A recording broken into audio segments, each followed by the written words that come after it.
மகாநதி சீரியல்ல நம்ம விஜயும் காவேரியும் சேர்ந்து வாழணும் அப்படின்னு நினைக்கிறவங்க மறக்காம லைக் அண்ட் கமெண்ட் பண்ணுங்க.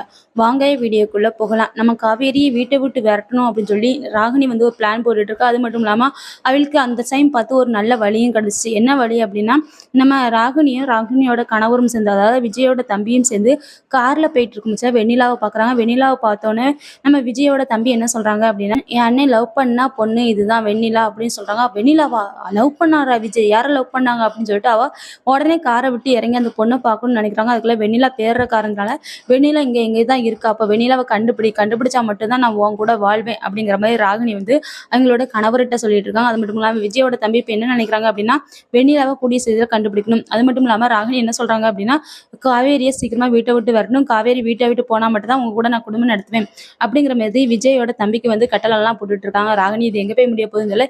எப்படியும் வெண்ணிலாவை வீட்டுக்கு கூட்டு வந்தாலும் நம்ம விஜய் ஏத்துக்க போறதும் கிடையாது. அது மட்டும் இல்லாம எனக்கு வெண்ணிலா தான் வேணும் அப்படின்னு சொல்லிட்டு நம்ம விஜய் போறதும் கிடையாது. காவேரியை தான் நம்ம விஜய் லவ் பண்றாரு. ஆனா மனசுல இருக்கிறத இன்னும் காவேரிட்ட சொல்லாம இருக்கிறாங்க. விஜய் வந்து தன்னுடைய காதலை காவேரிட்ட சொன்னா நல்லா இருக்கும், காவேரியும் விஜயும் சேர்ந்து வாழ்ந்தா நல்லா இருக்கும் அப்படின்னு சொல்லிட்டு எனக்கு தோணுது. உங்களுக்கு என்ன தோணுது அப்படிங்கிறத மறக்காம கமெண்ட் பாக்ஸ்ல கமெண்ட் பண்ணுங்க ஃப்ரெண்ட்ஸ்.